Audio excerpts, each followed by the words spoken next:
공부할 내용은 다음과 같습니다. 전력과 전력량, 그리고 ohm의 법칙, 그리고 전압분배 법칙과 전류분배 법칙에 대해서 배우고요.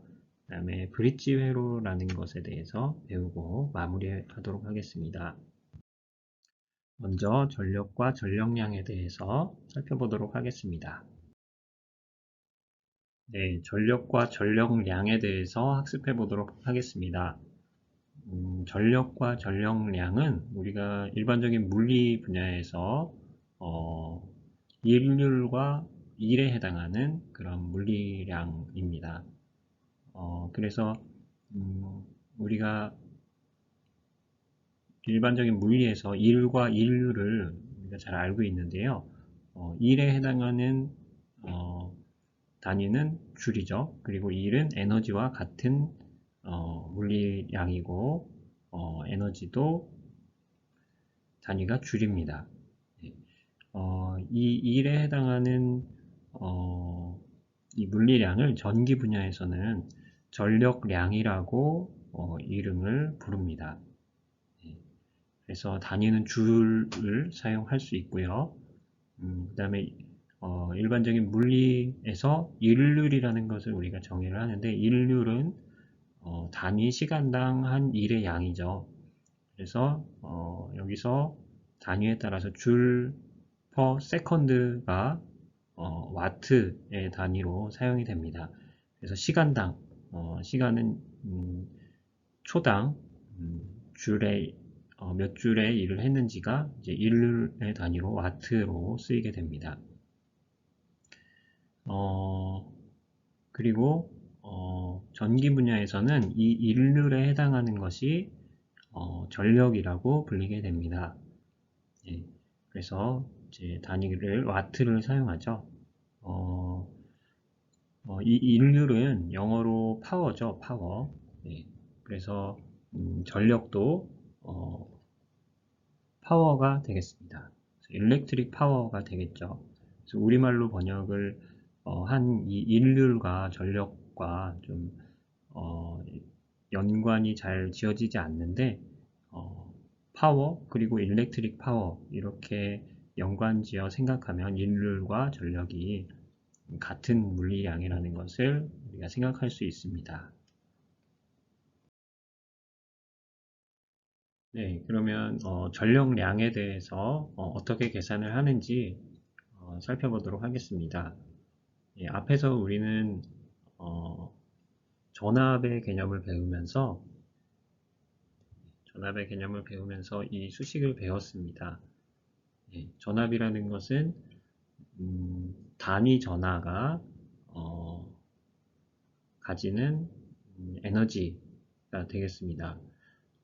그래서 단위 전하당 에너지이기 때문에 분모에 전하량이 들어가게 됐었죠. 예, 그래서 우리가 이 수식으로부터 전력량은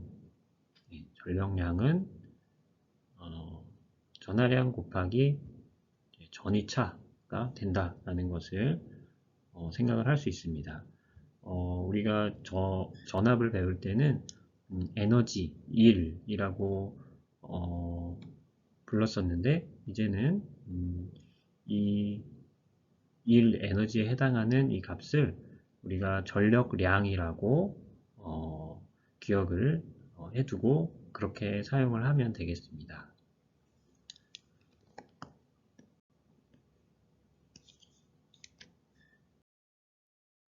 자, 다음은 전력의 계산에 대해서 보도록 하겠습니다. 예, 전력은 단위 시간당 전력량, 에너지이기 때문에 전력은 이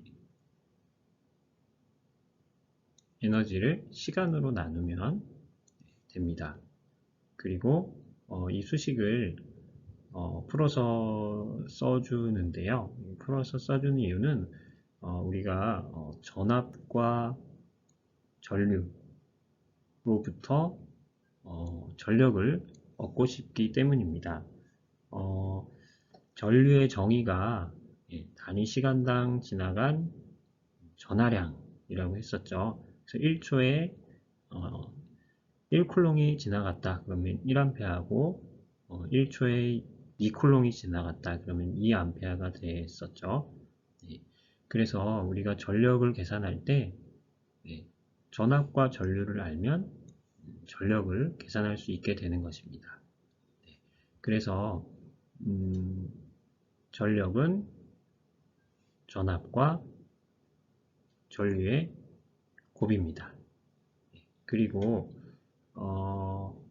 이제 전력량에 해당하는 단위는 우리말로 부를 때 전력량이라고 부른다는 것은 전력이 얼마만큼 많은가를 직관적으로 설명하는 그런 용어가 되겠죠. 그래서 전력 곱하기 시간은 전력량이 되겠죠. 그래서 전력에 시간이 곱해지면 전력량이 나오게 되는 것입니다. 네, 그래서 전력과 전력량의 관계에 대해서 우리가 이제 잘 알게 되었는데요. 네, 우리는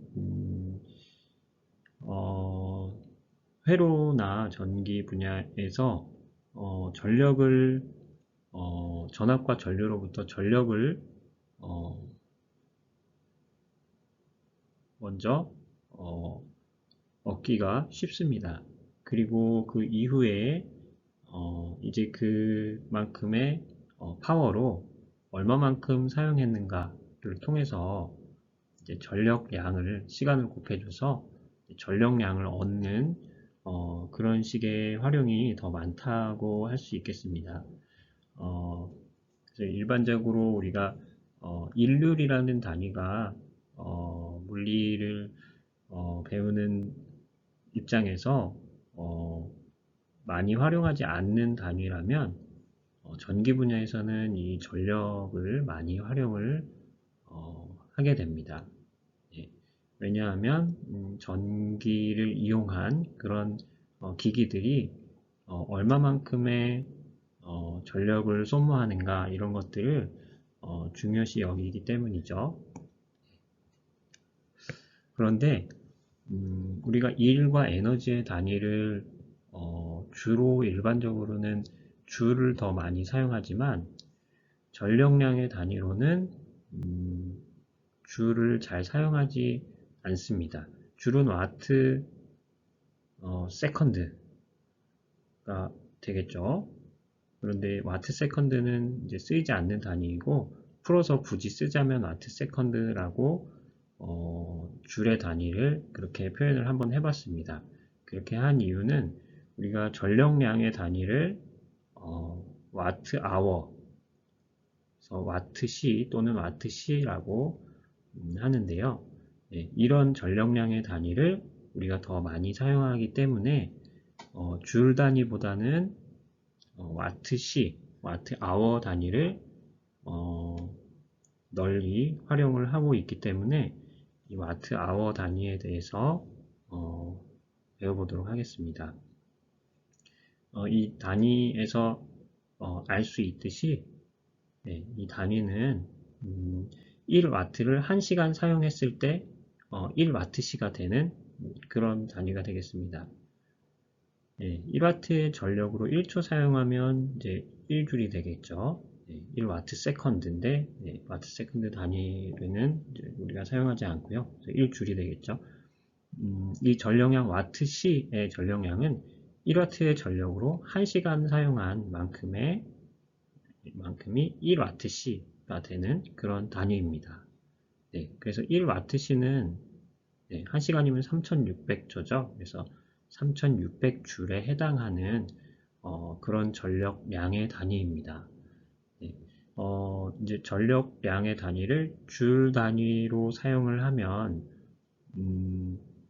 아무래도 좀 숫자가 커지겠죠. 그리고 우리가 전력량을 계산을 할 때 어떤 제품을 전기를 사용하는 어떤 제품을 초 단위로 얼만큼 썼는지를 초 단위로 얼마만큼 썼는지가 사람에게 직관적으로 더 잘 와 닿는 것이 아니고 시간 단위로 주로 이야기를 하는 것이 서로 간에 의사소통이라던가 뭐 이런 면에서 더 시간 단위로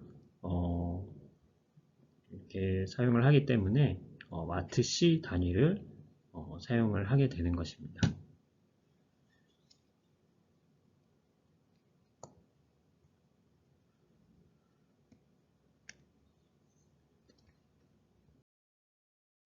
네, 이제, 이 에너지의 단위 중에 참고로 이제 줄 단위를 전기 분야의 이제 에너지에 대해서 살펴봤는데요. 이제 줄 단위 말고도 이제 칼로리 단위가 있어서 이제 전기를 이용한 에너지를 열 에너지로 바꾸었을 때 칼로리 단위를 사용하기 때문에 잠깐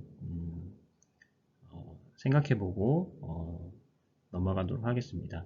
1칼로리는 1g의 물을 1도씨 높여주는 데 필요한 그런 에너지만큼이죠. 그래서 그 에너지가 대략 4.2줄 정도 되는 것을 우리가 알고 있는데요. 그래서 이 전기 에너지도 전기 에너지를 활용해서 이제 열 에너지로 바꿨을 때 이 단위의 변환들을 해서 이제 우리가 계산을 해줄 수가 있습니다. 네, 오매 법칙에 대해서 공부해 보도록 하겠습니다. 네, 오매 법칙을 배워보도록 하겠습니다. 오매 법칙은 이제 저항과 관계된 법칙인데요. 옴이라는 사람의 이름을 따서 법칙의 이름을 오매 법칙이라고 했죠. 저항값은 이제 동일한 전압을 걸어 주었을 때 전류를 얼마나 가로막는가를 나타내는 그런 값이라고 할 수 있습니다. 네, 그래서 수식으로 표현을 하면 이제 이렇게 되겠죠. 네, R은 I분의 V, 그리고 I는 R분의 V, 그리고 V는 IR. 똑같은 수식이죠. 네, 그래서 전류가 저항의 값에 반비례하는 그런 관계를 가지고 있습니다. 네, 저항의 기호는 우리가 잘 알고 있는데요. 네, 이렇게 사용하시면 되겠습니다. 그리고 저항의 종류는 굉장히 여러 가지가 있는데요. 네, 이 탄소 피막으로 만들어진 이 저항을 한 가지 종류로 소개를 했습니다. 네, 이렇게 생긴 모양의 저항은 우리가 실험실에서 실험을 할 때 손으로 다루기 편하기 때문에 이 저항을 많이 사용을 하죠. 저항은 이제 나중에 또 배울 기회가 있겠지만 물질 저항 어떤 동일한 물질이 사용되었을 때 그 물질의 어떤 특성 값이 이제 resistivity가 되겠는데요. 네, 이 특성 값에 따라서 저항값이 결정이 되는데 이 저항값은 그 물건의 길이가 길수록 커지고 그리고 단면적이 좁을수록 커지게 되는 단면적에 반비례하고 길이에 비례하는 그런 관계가 되겠습니다. 그리고 이 비례 상수로 물질에 따라서 서로 다른 이 비례 상수 이것을 우리가 저항률 혹은 고유 저항이라고 하죠. resistitivity라고 합니다. 네, 우리가 이제 오멜 법칙을 배워봤는데요.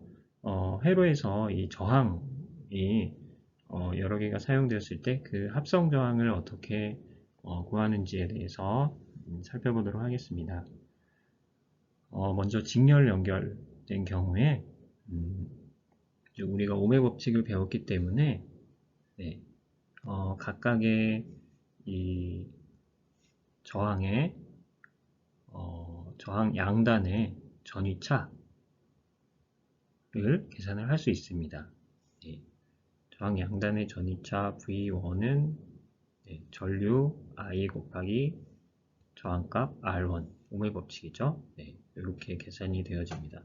여기서 이 전류는 지금 이 도선을 따라서 전부 다 동일한 전류가 흐를 수밖에 없기 때문에 전류값은 전체 저항에 걸쳐서 동일하게 흐르게 되겠죠. 그래서 V2는 똑같이 I 곱하기 이제 저항 R2, V3도 I, R3 이렇게 되겠습니다. 그래서 식을 정리하면 이제 이렇게 정리를 할 수 있는데요. 전체 합성 저항을 우리가 이 전체에 대한 합성 저항이죠. 전체를 R0라고 하면 전체 전압과 전체 전류와 전체 전압의 관계로 이 합성 저항을 설명할 수 있죠. 네, 그래서 이렇게 설명을 할 수 있을 것입니다. 그래서 전압과 전체 전류, 전체 전압과 전체 전류의 관계는 R1 더하기 R2 더하기 R3로 설명이 되어지죠. 그래서 전체 합성 저항은 R0는 R1 더하기 R2 더하기 R3입니다. 이렇게 정리를 할 수 있겠습니다.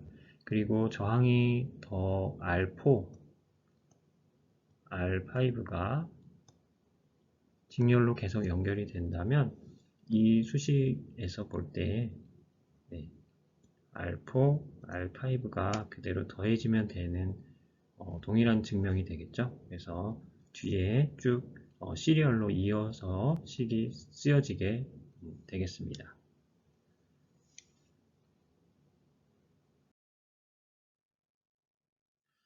네, 이번에는 병렬 연결 합성 저항에 대해서 보도록 하겠습니다. 네, 병렬 연결의 경우에도 비슷한 방법으로 계산이 되어질 수 있습니다. 네, 병렬 연결에서 이제 마찬가지로 이 전체 합성 저항 R0와 R0는 전체 전압과 전체 전류의 관계로 설명이 되어지겠죠. 그래서 그 관계를 유도를 해보면 전체 전류는 I1 더하기 I2 더하기 I3가 될 수밖에 없죠. 왜냐하면 전체 전류가 이렇게 흘러가서 세 곳으로 나누어서 흘러 들어가기 때문에 세 개의 합은 전체 전류가 될 수밖에 없죠. 그래서 그 수식을 정리를 해보면 이렇게 정리를 할 수 있습니다. R1분의 1 더하기 R2분의 1 더하기 R3분의 1 이 값이 전체 전압과 전체 전류의 관계를 설명하고 있는 것이죠. 그래서 이렇게 전체 전류, 전체 전압, 그리고 전체 저항에 해당하는 값이 되겠습니다. 그래서 전체 합성 저항, 병렬 연결된 경우의 합성 저항은 R0를 이 수식을 가지고 계산을 하면 되겠습니다. 여기에 마찬가지로 병렬 연결된 저항이 R4, R5 계속 있다면 여기에 뒤에 이렇게 계속해서 수식이 붙는 형태가 되겠죠. 이렇게 계산을 해주면 되겠습니다. 다음은 전압 그리고 전류에 대한 분배 법칙에 대해서 살펴보도록 하겠습니다. 먼저 전압 분배 법칙을 보도록 하겠습니다. 네, 이것은 어떤 법칙, 그래서 대단한 법칙이라기보다 당연히 이렇게 되는 것이지만 머릿속에 염두해 두고 있으면 이 회로를 직관적으로 딱 봤을 때 암산으로 쉽게 바로 계산이 되어져서 금방 해석이 되어질 수 있는데 도움을 줄 수 있는 그런 것이기 때문에 한번 살펴보도록 하겠습니다.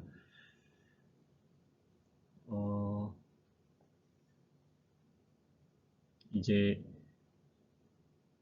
앞에서 살펴본 대로 네, 여기 각각의 전압은 여기 전류 전체에 흐르는 전류가 동일하기 때문에 V1은 전체 전류 곱하기 R1이고 V2는 전체 전류 곱하기 R2고 V3는 전체 전류 곱하기 R3이기 때문에 V1과 V2와 V3의 그 비율은 R1 대 R2 대 R3가 될 수밖에 없죠. 그래서 어떤 회로를 봤을 때 직렬로 연결되어 있는 그런 저항 사이에는 그 비율이 V1 대 V2 대 V3는 R1 대 R2 대 R3가 된다라는 그런 법칙이 되겠습니다. 그래서 전체 전압이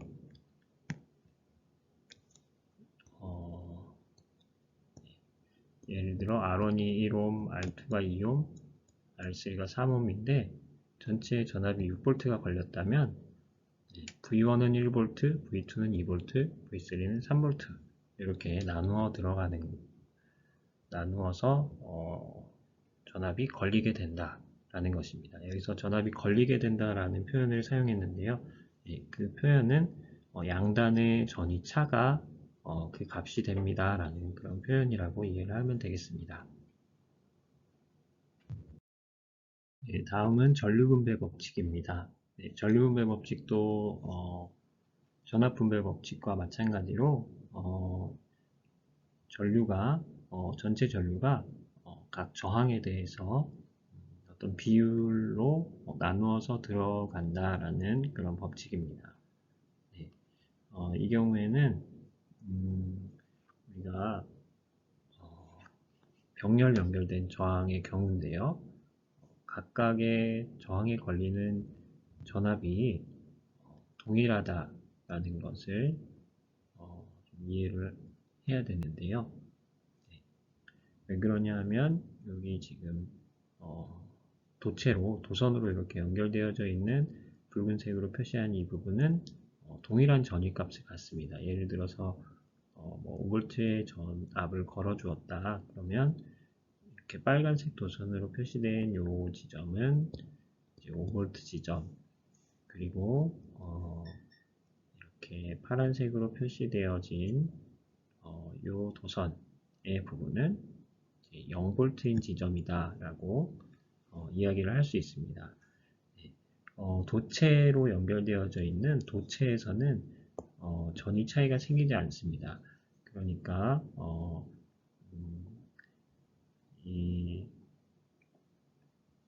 우리가 위치 에너지로 생각할 때 지구에서의 중력에 의한 위치 에너지로 생각할 때 높이가 같은 지점이다 라고 생각을 할 수 있는 것입니다. 도체로 연결되어져 있는 모든 지점은 높이가 같은 동일한 전위를 가지는 그런 지점이 된다 라는 것입니다.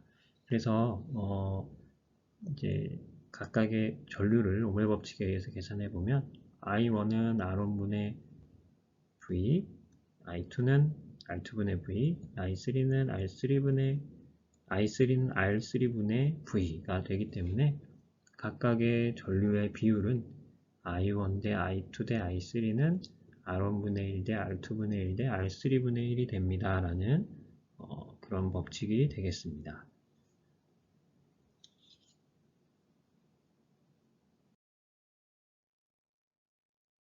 전압 전류 분배 법칙 그리고 오배 법칙에 대해서 살펴봤는데요. 그것을 이용한 예제를 하나 보도록 하겠습니다. 이 저항의 연결이 이제 직렬 연결, 병렬 연결이 섞여 있는 경우에 이렇게 생긴 회로에 대해서 같이 해석을 해보도록 하겠습니다. 회로의 전체 전압을 이 회로를 해석을 할 수 있는 방법은 여러 가지인데요. 여기서 물어보고 있는 것은 전류, 전체 전류 그리고 I1과 I2를 물어보고 있는데요.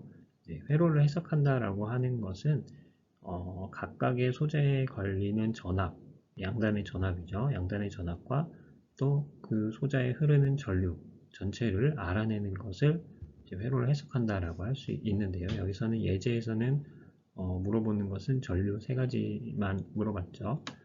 네.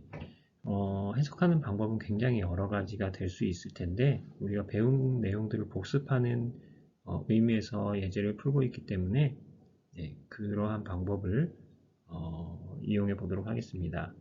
먼저 합성저항을 병렬 연결의 합성저항을 R1과 R2에 대해서 구하고 또 그 저항값과 R3가 직렬로 연결된 저항의 직렬 연결된 저항으로 네, 합성저항, 전체 합성저항을 계산해서 네, 전체 전류를 먼저 구하는 그런 방법으로 해보도록 하겠습니다. 네, 그러면 R1과 R2의 합성저항은 구해보면 앞에서 병렬 연결되었죠. 구해보면 10ohm이 나옵니다. 그리고 이 전체 10ohm과 R3가 직렬로 연결되어 있죠. 그래서 전체 총 합성 저항은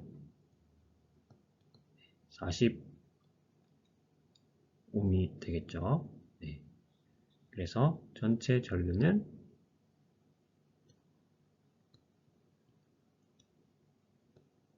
40분의 5. 네, 8분의 1 암페어가 되겠습니다. 그리고 I1과 I2의 전류를 구해보세요. 그랬는데요. 네. 8분의 1 암페어가 20ohm과 20ohm이니까 1대1로 나누어 들어가겠죠. 네. 그래서 8분의 1이 1대1로 나누어지면 네, 각각 16분의 1, 16분의 1 암페어가 되겠구나 라는 것을 알 수 있습니다. 그래서 I2도 16분의 1 암페어. 네, 그래서 저항, ohm의 법칙과 또 저항의 연결 그리고 분배 법칙, 전류 분배 법칙을 활용해서 이 예제를 한번 풀어봤습니다. 네, 다음은 브릿지 회로에 대해서 살펴보도록 하겠습니다. 네, 브릿지 회로에 대해서 살펴보도록 하겠습니다. 이 브릿지 회로는 이 회로 자체로서 활용도가 굉장히 높거나 그러한 것은 아닌데요. 네, 이런 회로를 해석해 봄으로써 이제 회로를 해석하는 것에 대해서 도움을 받을 수 있는 부분이 좀 있기 때문에 브릿지 회로에 대해서 배워보도록 하겠습니다. 네, 이 브릿지 회로는 모양이 이렇게 네, 이렇게 생겼고요. 그래서 이 사이에 전류가 R1, R2, R3, R4에 따라서 그 사이에 흐르는 전류가 생기는데 그 전류가 0이 될 조건이 어떻게 되는가 이것을 설명하는 수식이 이 수식이 되겠습니다. R1, R4는 R2, R3 이 조건을 만족하게 되면 이 사이에 전류가 흐르지 않습니다. 라는 그런 내용이 되겠습니다. 그래서 이러한 것을 활용해서 이제 예전에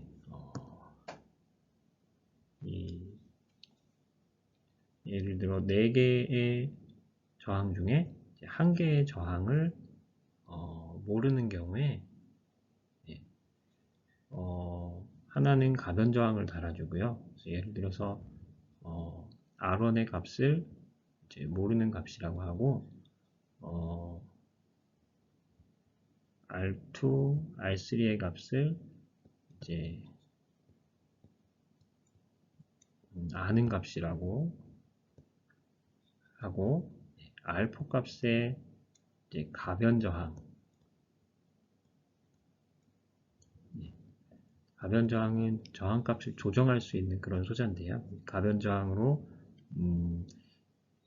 저항 값을 딱 맞추어서 설정할 수 있는 그런 저항입니다.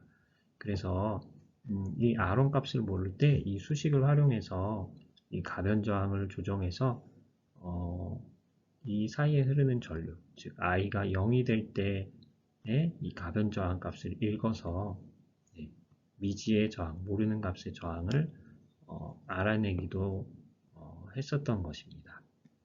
그래서 그런 식의 활용으로도 이제 활용이 되었습니다. 그러면 이 조건이 왜 그렇게 되는지를 살펴보도록 하겠습니다. 네. 이 사이에 전류가 흐르지 않기 위해서는 이 지점과 A 그리고 이 지점을 B 지점이라고 한다면 이 지점의 전위와 이 지점의 전위가 동일해야 전류가 흐르지 않습니다. 전위 차이가 없어야 전류가 흐르지 않겠죠. 네. 그렇게 될 조건은 R1에 걸리는 전압과 R3에 걸리는 전압이 서로 같아야겠죠. 그 값은 이렇게 되고요. 그 다음에 R2에 걸리는 전압과 R4에 걸리는 전압도 같아야 됩니다. 그리고 그 사이에 전류는 흐르지 않으니까 이렇게 전류가 흘러서 IA는 서로 같은 값이죠. 그리고 IB도 R3과 R4에 동일하게 흐릅니다.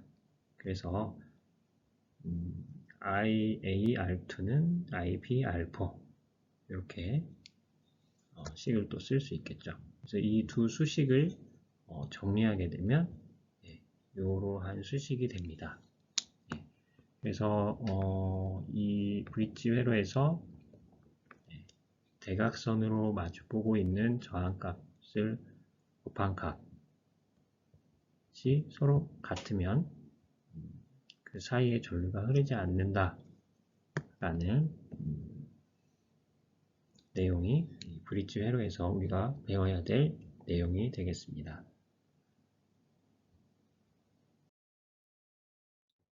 마무리하도록 하겠습니다. 우리는 전력과 전력량의 정의를 살펴봤고 또 그 활용에 대해서 살펴봤습니다. 다음으로 저항과 오메 법칙을 이용한 회로의 해석에 대해서 살펴봤고요. 또 전압 분배 법칙, 전류 분배 법칙을 배웠습니다. 그리고 브릿지 회로에 대해서 공부해 보았습니다.